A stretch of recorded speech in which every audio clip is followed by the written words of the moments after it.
done because I already know it's all muscle It's memory. only right. Yeah, That's good. That's good. So yeah, because I you used to rap improvise back your in the songs days. and Yeah, all that stuff, right? yeah, of course. That's awesome. Yeah, Good for you, I man. don't even write them. I just when I That's be in good. the sitting in the driver's seat, I just come up with a line and I'll keep repeating it. Yeah. And people look at me, think that I'm talking to myself. I'm actually just rehearsing a verse Yeah. I all the see. time, bro. That's all I do when I'm driving. Yeah. You see me mouthing to myself. I'm like, that's all I do. That's good. That's good. Shit. That's It just cool, keeps man. me. It's like a distraction for me, from the craziness. Yes, of course. My name is Fideo Savant. That's AKA Mr. Cheesecakes.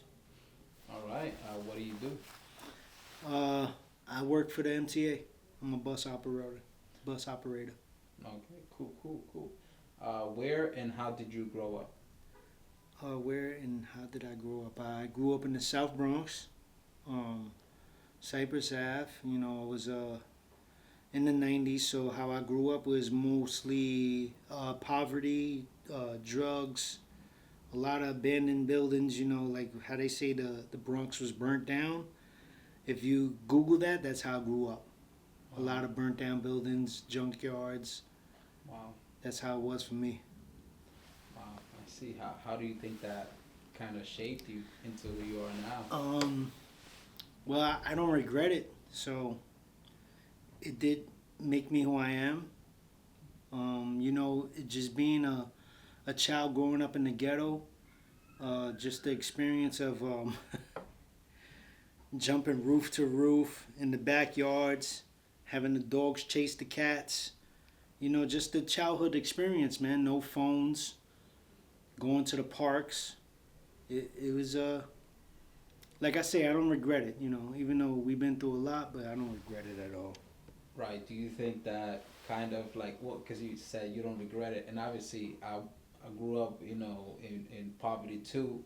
I can't say that I went days or a day without food, but I'm saying, and that actually kind of made me happy Yeah, for whatever reason. I don't know. I mean, I do kind of know, but yeah. yeah. Would you say that you are happier that you had that experience? Yes, of course, because like you mentioned, not too many people have that experience of growing up, in the '90s and in the hood with being in poverty, but not starving. We were still eating. Um, I remember, well, making little flour donuts, frying them and then rolling them in sugar. So, and that was a young age, so I was making that. So I was always eating. I was a fat, chubby little kid, so it didn't even matter. I never starved though. Okay. Okay. Yeah, So you but I were was happy though. okay. And at what age you would say? At what age did you lose the weight? Um, Probably like in 16, 17. Okay. Yeah, Okay. Cool. How did you but lose the weight? so chubby kid. I'm gonna say like from the age of like it's 10 to 16. Chubby. Okay. Um, Lost the age like around 17 because the older you got. Where I'm from, uh, at a young age, I was always in the street, so I used to break nights. I really had no parental supervision.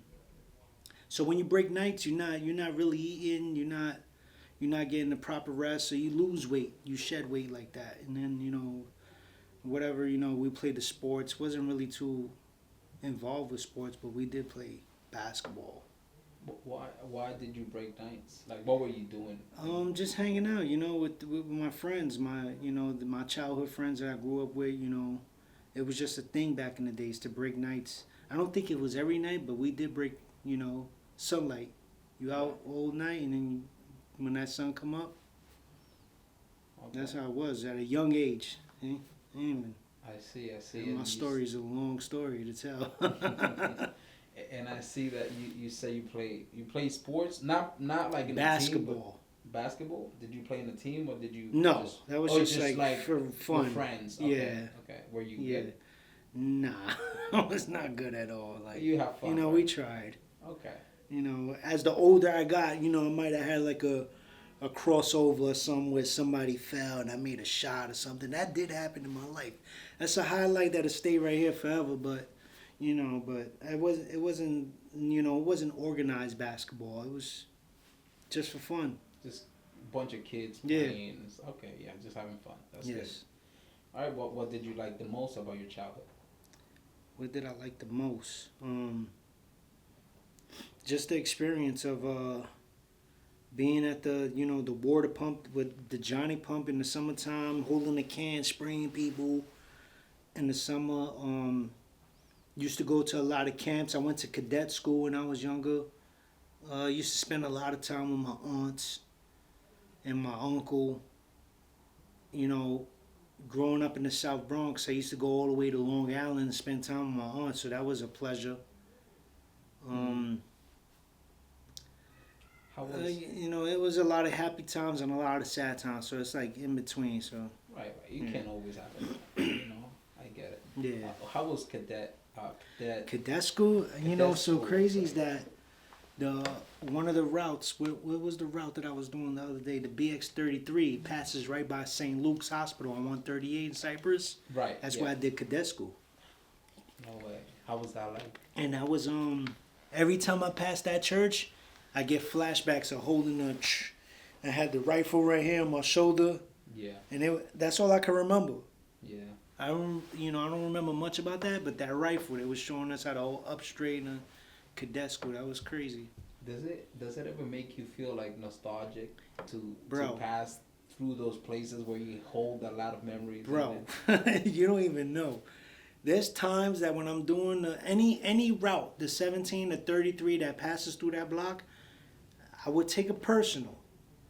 Go inside the St. Luke's church. I was baptized in that church as well. So, and I would just walk through that area. I was born and raised right down the block, the building next door to St. Luke's church. So it's all memory to me. And it's amazing because every time I go through there, I'm like it just brings back flashbacks. Even on the 33, and you did the 30. I'm pretty sure you did. Yeah. And you know how the end is all the way by the, what is it? I'm not even sure if that's the Con Ed, but any kind of like the power plant that's back there.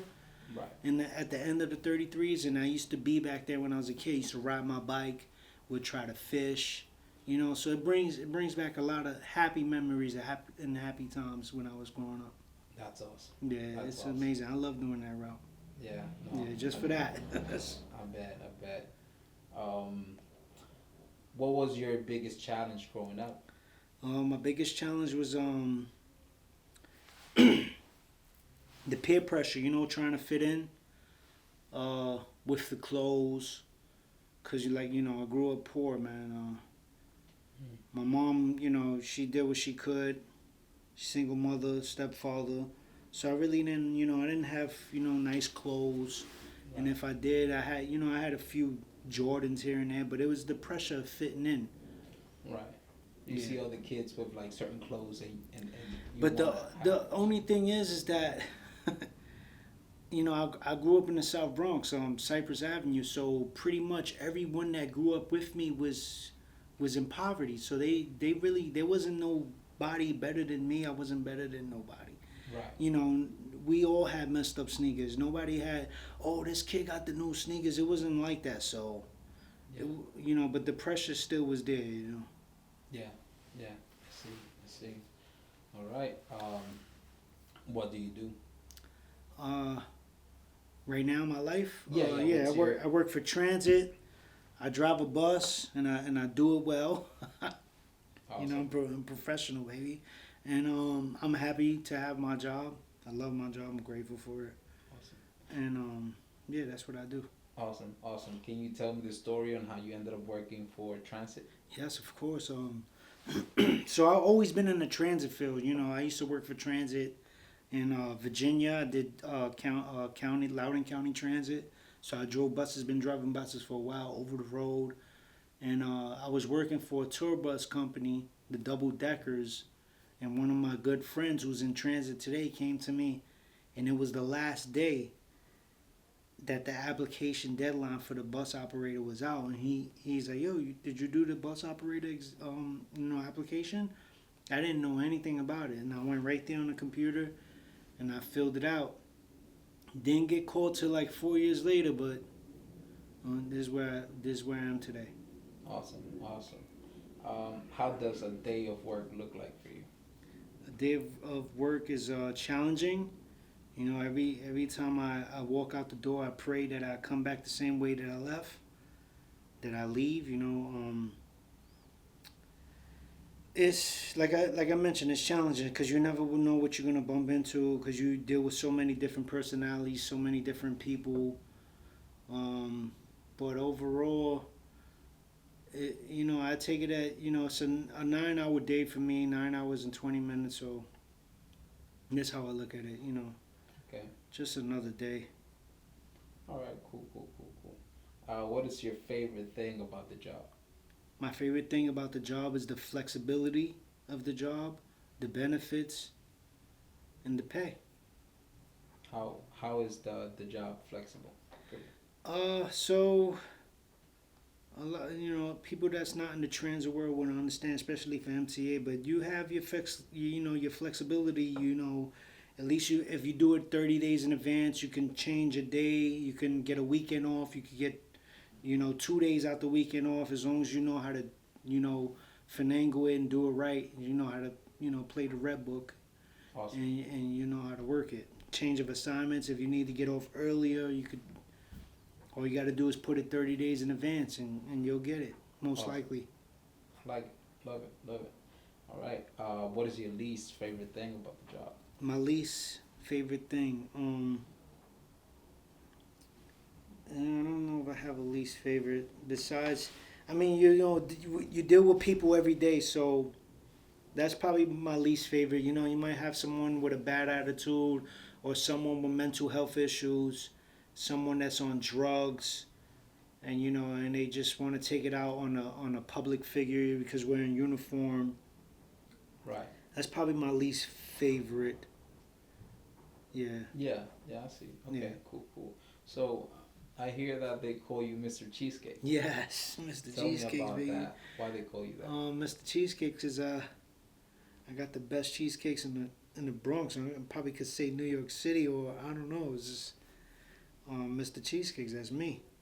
I can attest to that. Yeah, I that's tried right. your cheesecake. They very. Yeah, and you got some good discipline, boy. Oh, I man, tell you yeah, that. I'll stay away from you. I know, because a lot of people were like, "Yo," I had a few people tell me like, "Yo, what you putting in them cheesecakes?" I'm like, It's like "It's this Philadelphia more. cream cheese, baby, and some heavy cream. That's it." Yeah, yeah. You taste one and you just want more, man. Yeah, yeah. Yeah. So how long you been making cheesecake for? I've been making cheesecakes since before COVID. COVID happened 2019, so I'm probably like 2018 around that time. What's that? That's Wow. like 7 years now. Wow. Yeah, So you already mastered the yeah. art of cheesecake. Right? That's why I'm called Fideo Savant. See, it's Cheesecake Savant, Yeah. the master of making cheesecakes. I see. I see. Okay. Did you always like cheesecake? How did you come up with that idea? Um, Bro, to be honest with you, I never really was crazy about cheesecakes, but like I mentioned before, I did it during COVID. Me and one of my good friends was supposed to like partner up and sell cheesecakes because he took the initiative to start the business and sell cheesecakes on his own, and he wanted to branch off with me. He was in Harlem, I was in Virginia, and I was supposed to do it in the Virginia part. It didn't fall through, so I probably had like $400 to $500 worth of ingredients of to get the business started. So I just started mixing it. Even though I did cheesecakes when I was in my younger time, I did cheesecakes, but now it was time to go to work and actually promote it, sell it to people that I knew. Right. So that's what made me started doing the cheesecakes. Awesome. Yeah. Awesome. Sounds cool, man. Yeah. Yeah. Maybe one day. I'll yeah. Whatever your favorite flavor is, bro, you let me know. I'll make it. What kind of flavors do you have actually talking about that? Numerous flavors. Like, I mean, we could go with the traditional, which is the strawberry, the cherry, the blueberry. Right. Then we got the I don't know, like the sweet tooth flavors. Like I would say, like the candy flavors. You got the Reese's, the Snicker bar. the the Oreo, the white Oreo, the Kit Kats, the Butterfingers. You got the sweet ones like that, Awesome. and then you got the mixed fruit, which is like kiwi, blueberries, and strawberries. I got a whole bunch of flavors, bro. I see. And I started doing carrot cakes too. So, and the only see. reason why I started doing carrot cakes because someone came to me. They was like, "Yo, you don't do carrot cakes?" And I'm like, "Nah, I don't do carrot cakes." Went home, I Googled it. It comes to find out that the frosting for carrot cake is cream cheese. Wow. I have a lot of cream cheese. I make cheesecakes. Right. Awesome. And I started wow. making carrot cakes. And Wow. now the carrot cakes is like, bro, Okay, so I'll definitely have to carrot cake is crazy. try the carrot I cake. promise you. Yeah. No, I know. I bet. All right. How would you describe yourself? Loyal, trustworthy, humble. Sometimes an introvert. I won't speak unless spoken to. I'm like one of those guys. I like to observe what's going on first. Cool. Yeah, that's it. Okay. Cool. How do you think others would describe you? Loyal, trustworthy. They would describe me as, once you crack that shell, I'm like kind of, I would guess like kind of funny, you know. Okay. Yeah, that's That's cool. So they would describe you the same way. yeah. Okay. Cool. What is your biggest strength? My biggest strength is I guess dissecting the situation. I think I could tell when something's right or when something's wrong. It's like intuition. That would be my biggest strength. Hmm.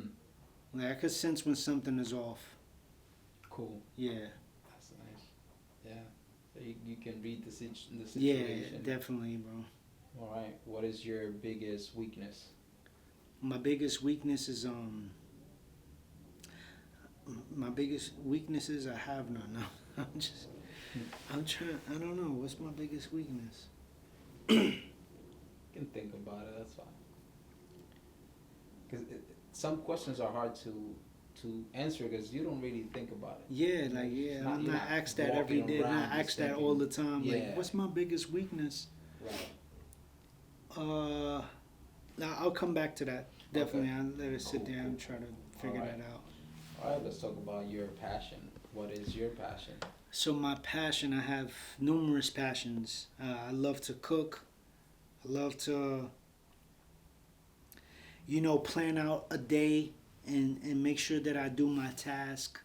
It could be from, handling emails or paying bills. It's just having a task to do. Just being busy, reading. I love to read. Awesome. Trading stocks. Before MTA, I used to trade a lot of options.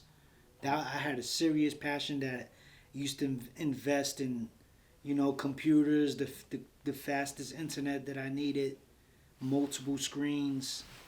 Awesome. Yeah, so I have a lot of passion. Which one ranks at the top for you, or like at least the two of them that rank at the top? So I would say the trading of options. Mm. So doing that, and then second would be cooking. Okay. So I do have a passion for cooking and trading. Let's talk about cooking Yeah. for a little bit. How did you? I don't know if I want to ask this question like that because usually I would ask how did you discover that it was your passion? But like Yeah. you just start cooking. Yeah, no, you like just it. start cooking and just Yeah. throwing seasonings together and just Yeah. it comes out good because some people could be heavy-handed and put too much salt Right. in your food and it'd be horrible, or less salt and it tastes bland. So So I would say my question for you would be: when did you discover that you were good at it? cooking, Yeah. I knew I was good at cooking when people used to bring their food to me. I need you to cook this meal for me. No way. I swear to God. Wow. Yeah. And it, not just one person, a few people. Yo, I need you to make this meal for me. Like now to this day, you know, my sisters and my brother, whenever I do like a Sunday dinner, they all showing up because I'm gonna cook a good meal. What's your best dish? Damn, my go-to.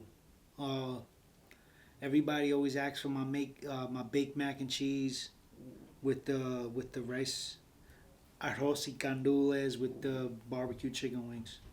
Barbecue chicken wings. Yeah. I'm big And on that. I bake my wings too. I don't really fry them. I used to fry them a lot, but I I bake them. I like to fry them because of the crunchiness. Yeah, of course. Yeah. But there's a way to make them crispy too, and when you put them in the oven. Mm. It's like It's okay. a little what is it? I use the secret. I don't know if it's a secret, but the baking powder is what makes it crispy in the oven. You're gonna have to Yeah. teach a class, man. You're gonna. All right. Sounds Yeah, cool. bro. That sounds cool. So let's say you meet a girl.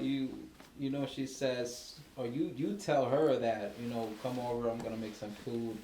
Right. You know you got some wine ready and stuff like that. So it's your kind of first time having dinner at your house. You making the food. What would you cook? I will make this is no brainer, bro. Chicken Alfredo. All right. with some steamed broccoli, some buttered broccoli on the side with that and the red wine I see. and some garlic toast Cool, man. All right. and so the cheesecake for dessert. There Hey. you go. you say Or you the got carrot cheesecake. cake. It's always on deck. That's good. That's good. All right. What are you most proud of? I'm most proud of myself. I've came a long way. Most people in my situation, you know, they don't know how to break their habits. So I'm proud of myself. Tell me more about that. What situation? Yeah. If you don't mind. No, I don't mind at all. Okay. I don't care about anything. Everything, life is good, bro. Just growing up in the hood, around drug dealers, big timers. I wasn't a good boy. I started off as a good boy, but I had no guidance, and I was in the game. So coming from that to now, most people either my age or where I'm from are dead or in jail or in protective custody. Some are rats, snitches, and they just gone from where we come from. So I see. I'm proud of myself, because whoever thought that I would have a city job. I see people to this day that I grew up with, and they're so surprised.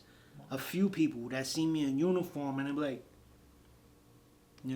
Fidel is noodles in Spanish. That's my nickname, noodles. Yeah. I'm like, yo, noodles, you work for MTA, with a surprise on their face, like never. Whoever would have thought.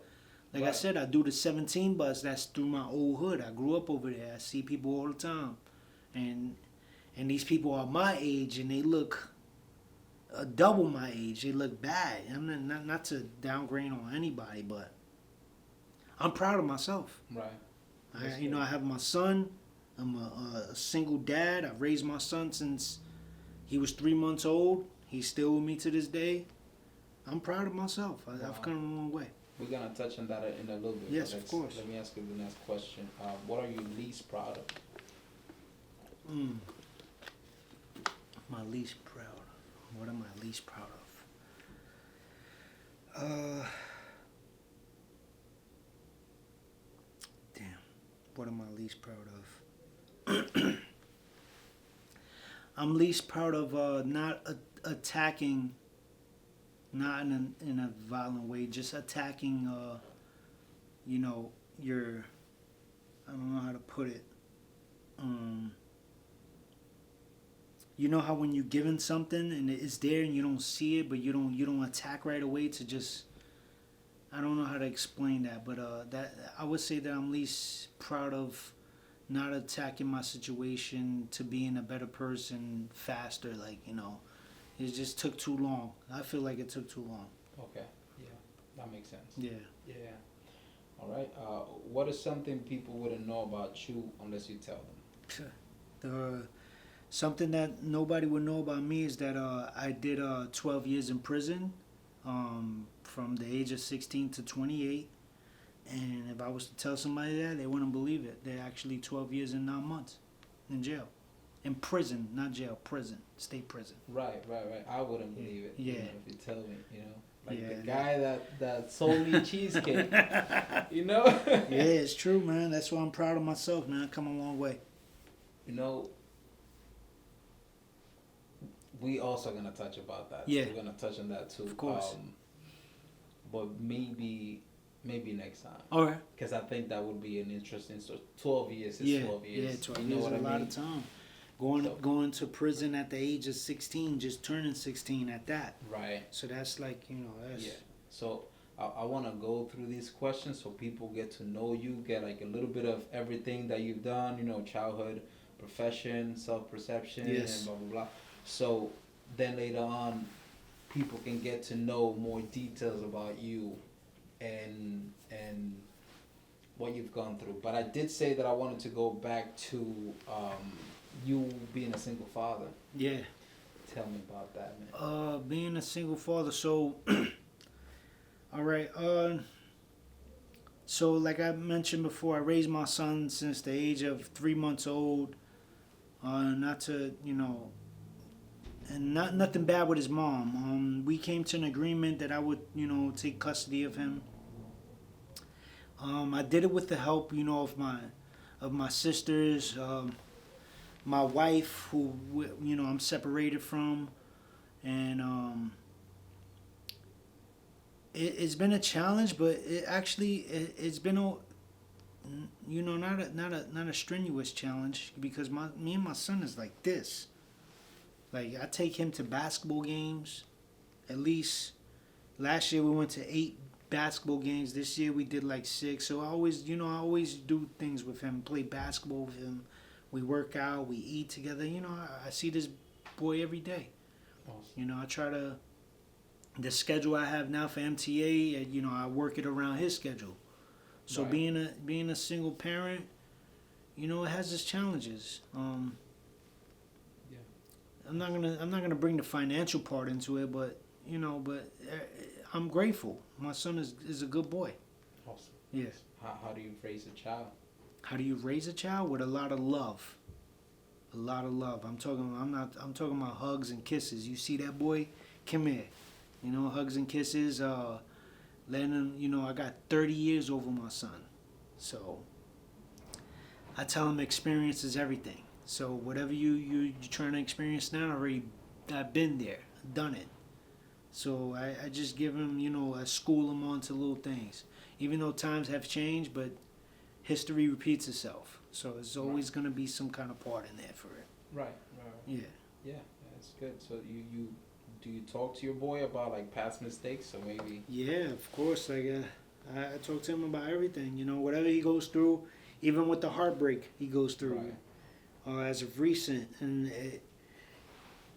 like I mentioned, I've been in my boy's life his whole life, and he tells me this. He said, "Dad, it's crazy that you've been in my whole life, and I only been in your life 14 years." That's what he tells me, and I laugh. I'm like, "Yo, how you come up with that?" So when he went through a heartbreak like this past summer, and it was hard for me to see him like that. Yeah, that comment that tells me that he thinks a lot, and, Yeah. in a good way. Right? Yeah, So yeah, hell yeah. That's cool, man. That's cool. Yeah, he told me that. I was surprised when he told me that. Yeah. It's cool. He's a thinker. He thinks outside the box. And I know I said that I was gonna leave it for like when I bring you back, but like just at least like a little bit. Can you tell me like about being in jail for 12 years, like how you ended up there, and Yeah. a little bit about it? Well, it was really rough.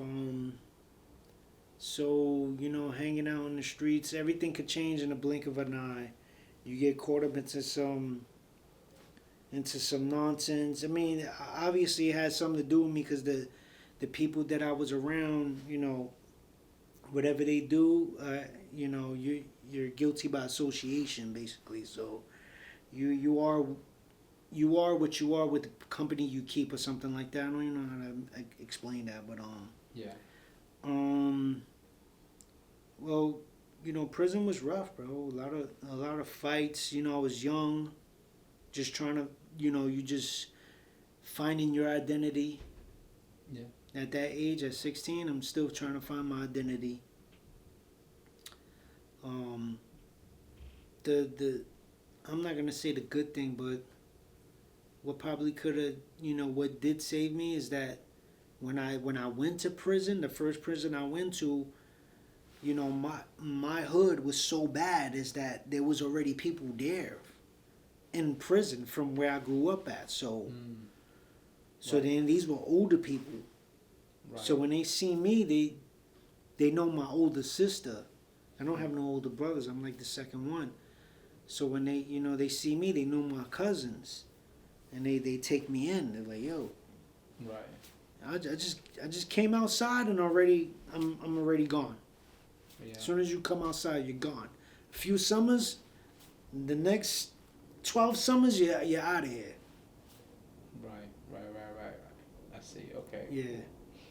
And when you got out, what was some of the differences you saw? The phone was the difference because when I got locked up in '96. Right. May '96. I seen a phone. I was around big time drug dealers. I had the stupid big phone, like the big one with the large antenna. Right. When I come home, I didn't even have a phone. I think my friend that picked me up. I'm not sure if he gave me a phone. I know when he came to pick me up when I was released, he had like 10 pairs of sneakers for me and a whole bunch of clothes. I don't remember but the thing that I did know that was different was the phone. I see. Everything else, I was like, Yeah. the phone was the different thing that when I was released. I was released in 2008, so I had like the fake what it was the blueberry, The BlackBerry.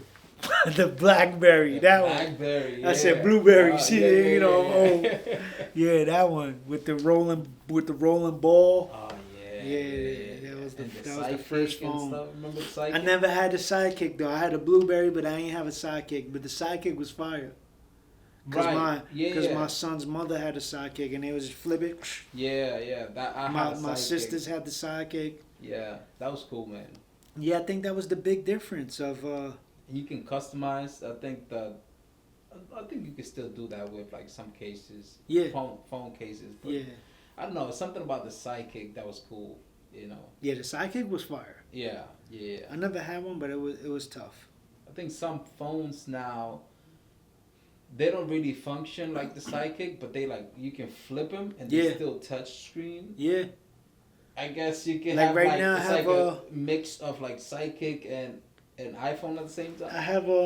I have a Galaxy Z Fold, and when I open it, Right. I use like half, and I use the other half as a keyboard. There's nothing as a sidekick though, because a sidekick you mechanically flip it open, and so it was different. They don't make those no more. That was fire though. That was fire. I never had it, but I seen it. I had it in my hand, and the hardboard keyboard. It was tough. Yeah, I actually really like that. Yeah, that was tough. They need to bring that back. They need to bring that back. Some people don't want to really have social media on their phones. Anyways. Yeah, that was tough. All right. What advice would you give your younger self? My younger self, the advice I would give my younger self was to be more confident. Right. Be more confident.